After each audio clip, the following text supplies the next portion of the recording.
Halo semuanya, selamat datang di video ilmu biomedik dasar kelompok 1 dengan judul refraksi dan pendengaran.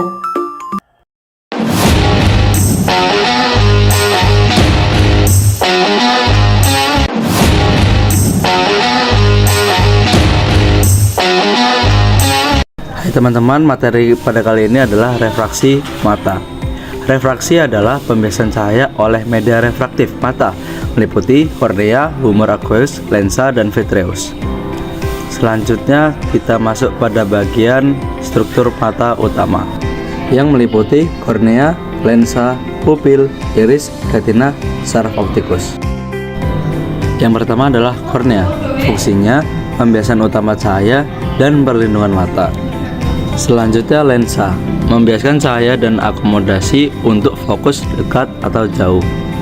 Selanjutnya retina, menangkap cahaya dan meneruskan sinyal ke otak, serta saraf optikus mengantarkan impuls ke pusat visual otak. Berikut gambaran mekanisme refraksi.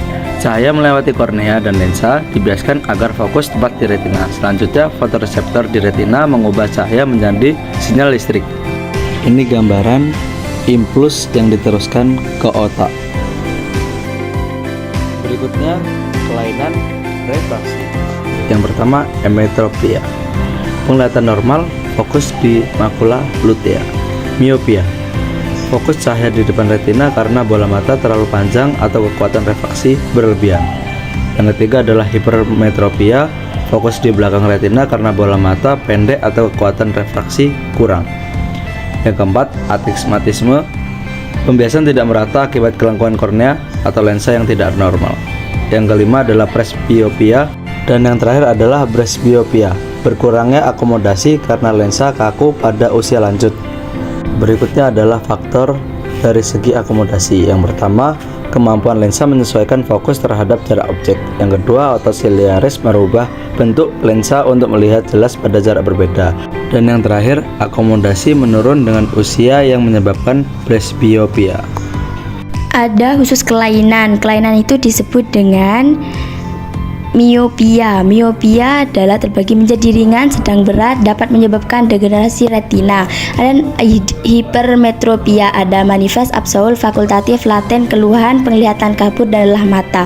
Ada astigmatisme, ada regular dan irregular, diperbaiki dengan pendengaran merupakan indera mekanoreseptor karena memberikan respon terhadap getaran mekanik gelombang suara yang terdapat di udara. Telinga menerima gelombang suara yang frekuensinya berbeda, kemudian menghantarkan informasi pendengaran ke susunan saraf pusat. Bagian-bagian telinga yang terdiri dari 1. Telinga luar, aritukula, berfungsi mengumpulkan getaran udara, bentuknya berupa lempeng tulang rawan yang elastis dan tipis yang ditutupi kulit. Memiliki otot intrinsik dan ekstrinsik serta dipersarafi oleh nervus facialis. Selanjutnya, bagian telinga luar meatus acousticus externa. Meatus acousticus externa berbentuk kurva yang menghubungkan telinga luar dengan membran timpani, berfungsi untuk memindahkan gelombang suara dari telinga luar ke membran timpani dengan panjang sekitar 2,5 cm. Telinga bagian tengah. Telinga bagian tengah berfungsi untuk menerima gelombang suara, mengubahnya menjadi getaran suara, lalu meneruskannya ke telinga bagian dalam.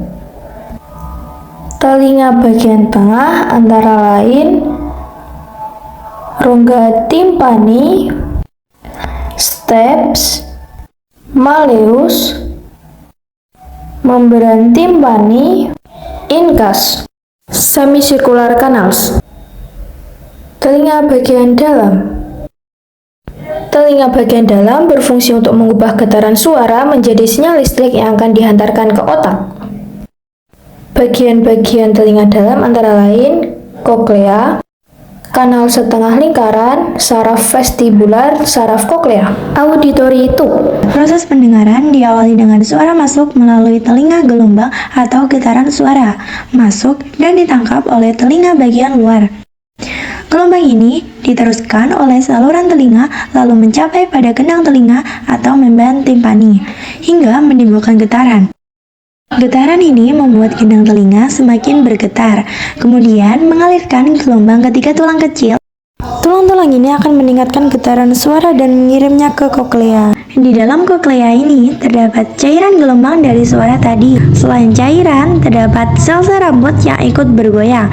Sel rambut inilah yang mengubah gerakan menjadi sinyal listrik, sehingga saraf pendengaran mengantarkan sinyal listrik ke otak dan menerjemahkan pesan sebagai suara yang kita kenali.